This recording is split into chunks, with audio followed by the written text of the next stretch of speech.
Más de 4.000 kilómetros separan Polán de Sampaca, una finca de Guinea Ecuatorial en la que se cultiva cacao y a la que también ha llegado la pandemia. Pero la lucha contra el virus es más fácil gracias a la generosidad de Margarita y Victoria, que desde su pueblo han confeccionado mascarillas para el internado Madre Alfonsa Cabín. Hoy les contamos su historia. Soy la señora que hace las mascarillas. Pues las hago con mucho gusto y mucha ilusión. No yo solamente, también las hace otra señora que es amiga mía, que se llama Victoria, y entre las dos pues nos dio esa idea y nos gusta mucho coser. No nos sirve de sacrificio, todo lo contrario, nos distrae y nos viene muy bien hacerlas. Los libros de texto nos privan de una gran parte de la historia, sobre todo la que se refiere a las mujeres. El talento no tiene género y la falta de referentes que fomenten las vocaciones científicas entre las niñas y adolescentes es esencial para despertar su interés. Esta semana celebramos el Día Internacional de la Mujer y la Niña en la Ciencia y lo hacemos con mujeres científicas que luchan por reescribir la historia.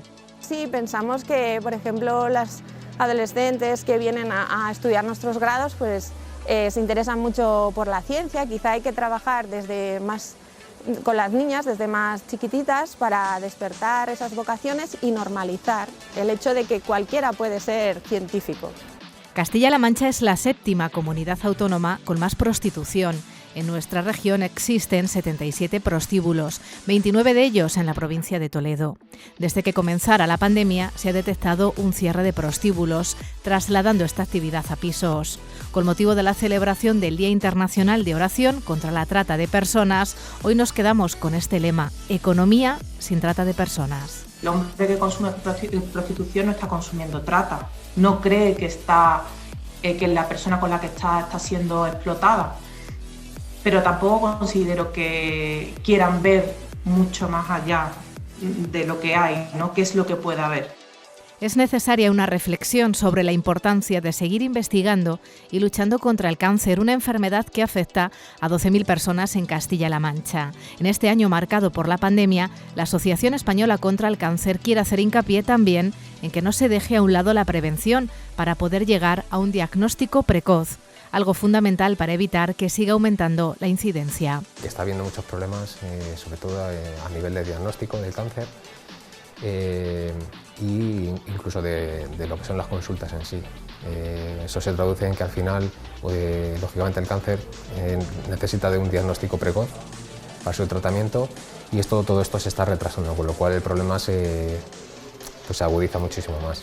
Los romanos quisieron dar a Toledo el aspecto de la capital de su imperio y para ello construyeron un circo, un anfiteatro, una calzada que unía la ciudad con Mérida y Zaragoza y hasta un acueducto que superaba en tamaño al de Segovia. De estos monumentos apenas nos han quedado restos. Entre todos los temas que hoy les hemos preparado, empezamos con esta invitación. Recorran con nosotros las huellas romanas por las calles de Toledo. Empieza Zoom.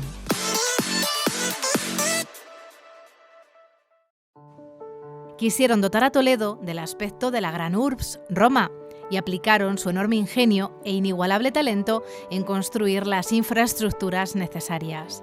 Poco ha quedado, desgraciadamente, de su paso por la ciudad, pero sus huellas siguen presentes. En el castillo de San Servando, donde encontramos basamentos de torreones romanos, el puente de Alcántara, el primero que tuvo la ciudad, aunque posteriormente fuese reconstruido, y en el Alcázar, que primero fue un pretorio romano. Pero quizá les sorprenda saber que también construyeron un acueducto. Trae el agua desde nada más y nada menos que la presa de Alcantarilla, que está en Mazarambró, de 38 kilómetros de distancia.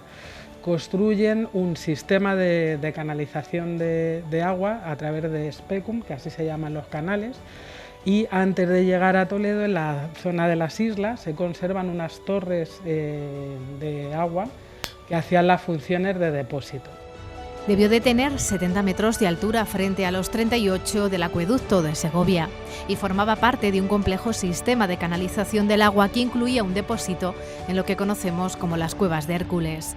Pero si de seguir la huella romana en Toledo se trata, el vestigio más importante es el circo romano. Se cree que podía albergar a unos 13.000 espectadores y tenía primero un graderío de piedra y luego estaba complementado con otro de madera. y se utilizaba para hacer carreras de cuadrigas, aunque también se hacían otro tipo de carreras, como carreras pedestres.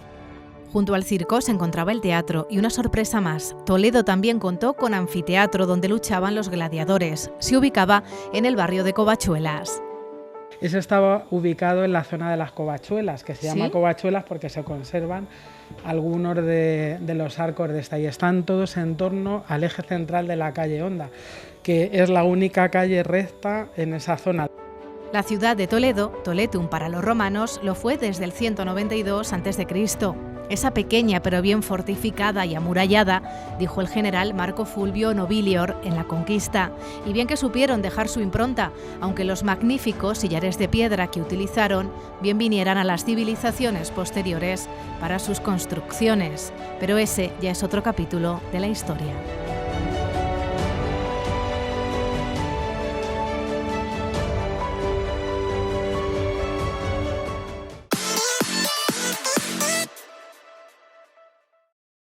Castilla-La Mancha es la séptima región de España con más prostitución, con 77 clubes, de ellos 29 se encuentran en la provincia de Toledo. A nivel nacional son las comunidades de Andalucía y Cataluña las que ocupan los primeros puestos en cuanto al número de prostíbulos, con 147 y 146 respectivamente.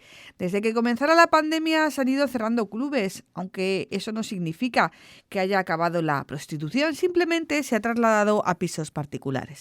En la ciudad de Toledo se mantienen en la actualidad 13 pisos y un club que trabaja de forma intermitente. Son algunos de los datos aportados por la Asociación Ingénero, que destaca como una gran parte de las mujeres que ejercen la prostitución son además víctimas de trata. En el año 2020 hemos dado respuesta a más de 4.500 demandas y atendido a más de 1.052 personas que ejercen prostitución en Castilla-La Mancha, de las cuales estimamos que un 20% pueden ser víctimas de trata. En Castilla-La Mancha en los últimos meses se ha detenido a una treintena de personas que formaban parte de estas organizaciones criminales y se ha liberado a un importante número de mujeres que ejercían la prostitución. Desde la Policía Nacional insisten en la concienciación de la sociedad en que estamos ante la esclavitud del siglo XXI. Que la trata de seres humanos es la esclavitud del siglo XXI. Hay que concienciar al consumidor de este tipo de servicios sexuales, que si va a un local de alterno, si va a un piso donde se ejerce la prostitución, está financiando una organización criminal.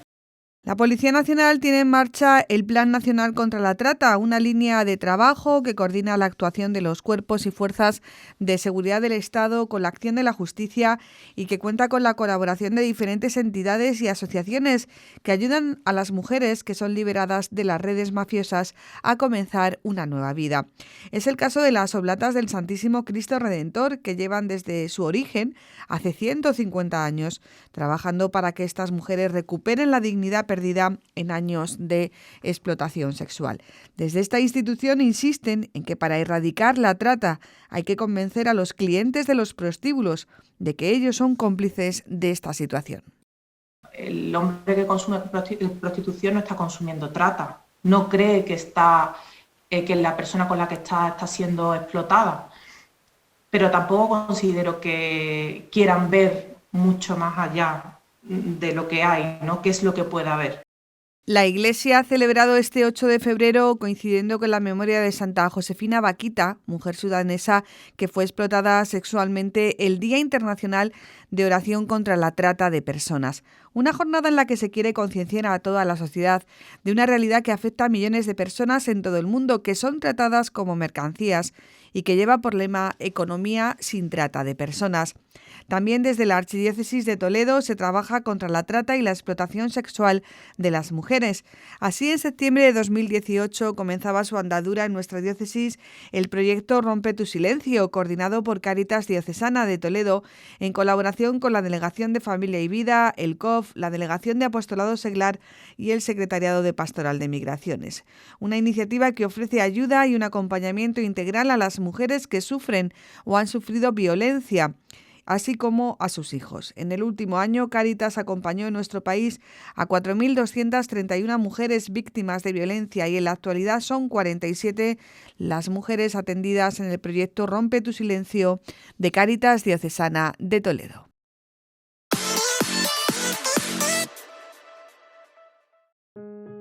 A muchos les sonará el nombre por la novela de Luz Gabás. Sampaca es la plantación de cacao en la que se basa el libro Palmeras en la nieve.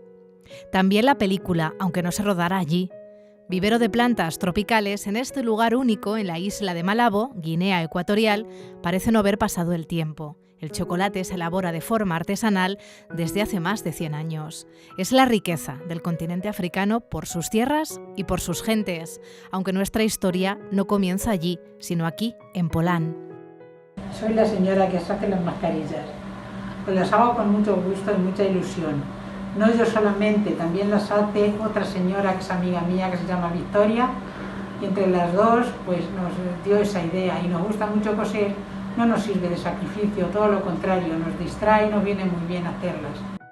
Así se presenta Margarita a las alumnas del internado Madre Alfonsa Cabín, a donde han llegado cerca de 100 mascarillas elaboradas con todo el mimo por ella y su amiga Victoria. Dice sentirse emocionada después de ver este vídeo que le han enviado.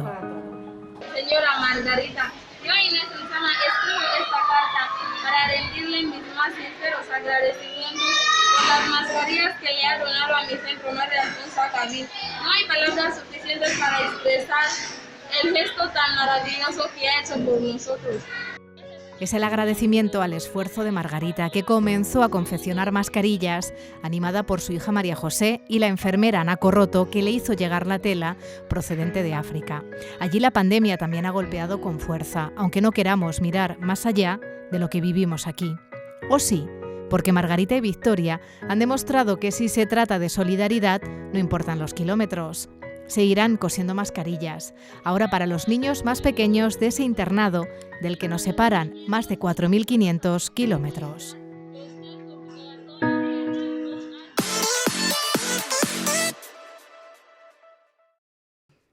A pesar de que el coronavirus centra nuestra actualidad sanitaria, hay otras enfermedades que llevan mucho más tiempo entre nosotros y que costará mucho más erradicar. Desde la Asociación Española contra el Cáncer reivindican una vez más la investigación para luchar contra esta terrible enfermedad y también para conseguir un trato equitativo.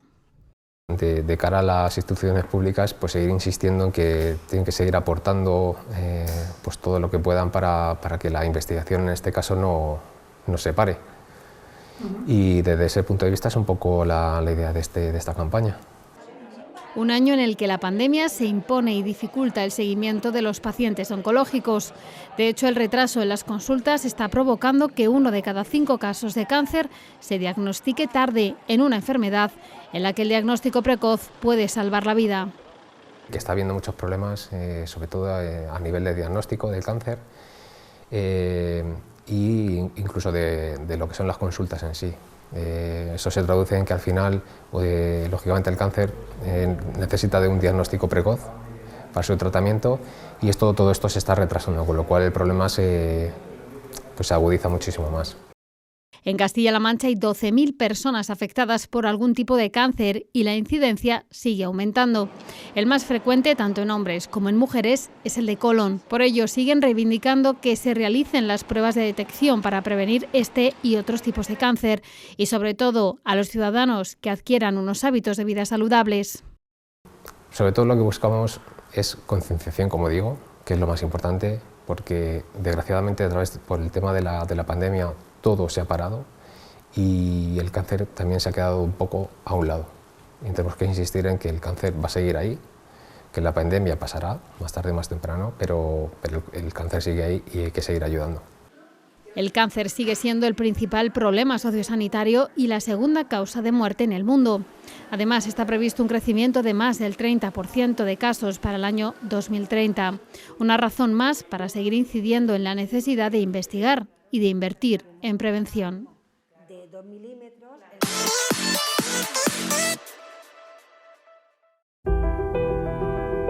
Aunque figura en lugares tan insignes como el Corral de Comedias de Almagro, el Teatro Romano de Mérida o el Lope de Vega de Sevilla, el nuestro Teatro de Rojas ocupa un pedacito especial en el patrimonio sentimental de los toledanos y para nosotros es el primero en esa lista de los 10 teatros más bonitos de España que ha elaborado Civitatis.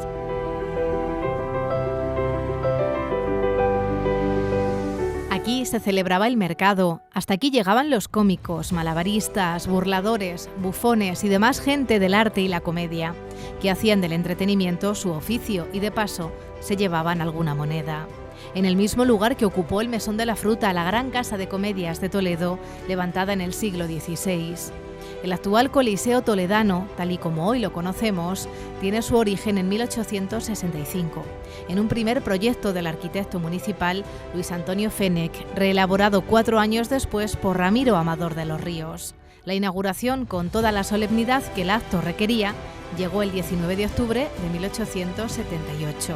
Atrás quedaba el ilustre pasado del lugar reflejado en las pinturas del techo del patio de butacas. Allí, junto a Thalía y las musas del teatro, la imagen de Juan Ruiz de Alarcón, Manuel Bretón, Agustín Moreto, Lope de Vega, Tirso de Molina, Calderón de la Barca o Francisco de Rojas. Pero si dirigir la vista hacia arriba maravilla, mucho más tener el privilegio de contemplar lo que no se ve. Uno de los grandes tesoros que encierra el Rojas está debajo, su maquinaria escénica y el mecanismo que posibilita la elevación del patio de butacas, el único que permanece en España intacto, tal y como se ideó meses antes de su inauguración. En sus años de historia, el recuerdo de conciertos, bailes y concursos de disfraces, con el carnaval como uno de los referentes para la sociedad del momento. Era necesario entonces desmontar los asientos del patio de butacas y elevar el pavimento, gracias al mecanismo situado en el subsuelo. Así se conseguía duplicar la extensión de la sala, al unirse con el escenario. Pero la tradición cayó en el olvido hasta que hace unos años, gracias al impulso de Francisco Plaza, el legado del italiano Egidio Piccoli se recuperó. Seguro que recuerdan el programa Patio Arriba. Detalles de la historia de un edificio que es mucho más, testigo del devenir cultural de la ciudad, a la espera de volver a subir el telón cuando las medidas de restricción lo permitan, para hacer olvidar al espectador, al menos durante unas horas, una realidad que supera con creces muchas de las tragedias puestas en escena sobre sus tablas.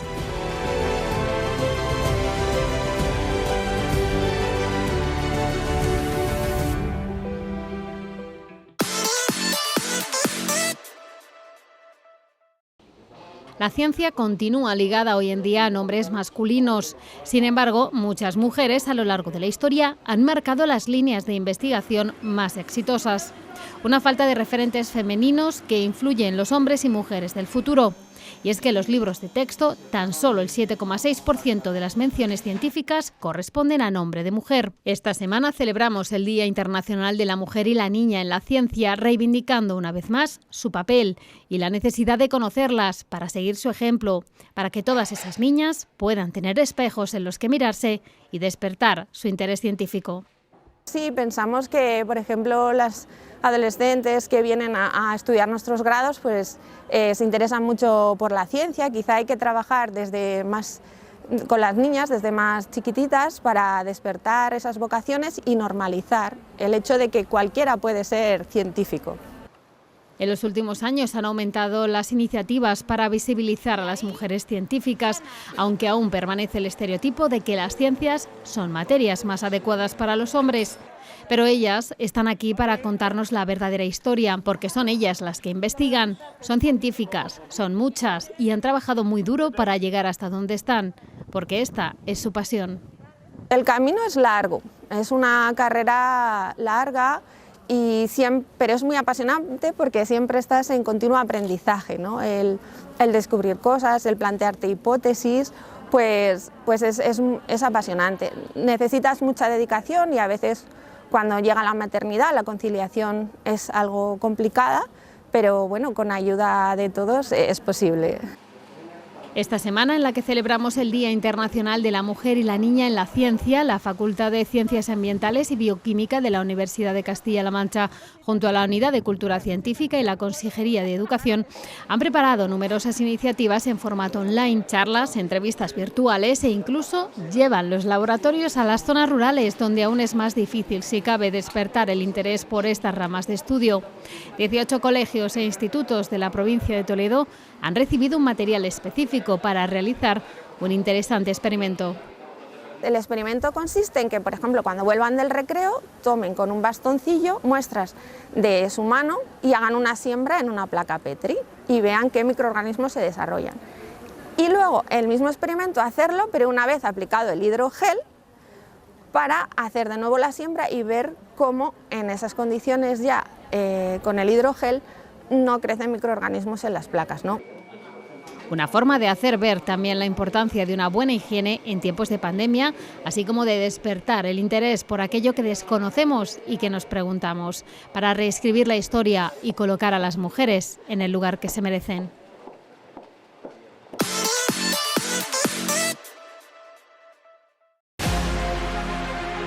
La imagen que Consuegra deja grabada en la memoria del que la visita es la de su cerro Calderico y sus molinos de viento, que nos hacen imaginar la batalla de Don Quijote contra los gigantes. Y presidiendo el paisaje, su castillo. Tiene tanto encanto esta población toledana y tanta historia, más allá de la muerte en 1097 de Diego, el hijo del Cid Campeador, que se ha convertido en el destino preferido de la provincia por los turistas durante la pandemia.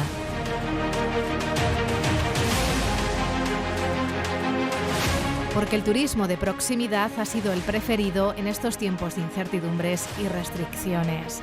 No quedaba otra ahora que elegir un destino, planificar medio de transporte, alojamiento y hacer la maleta forman parte de un recuerdo que tanto anhelamos. Hemos elegido lugares más cercanos y hemos descubierto o redescubierto lugares maravillosos. No hay más que ver las imágenes que acompañan a esta información. Musement, una plataforma digital para la reserva de actividades turísticas, se ha fijado en los pueblos con menos de 20.000 habitantes y en las búsquedas más habituales de Google. Y con ello se ha elaborado la lista de los 50 pueblos más bonitos, uno por cada provincia. Peñíscola, a la cabeza, el precioso pueblo costero de la provincia de Castellón.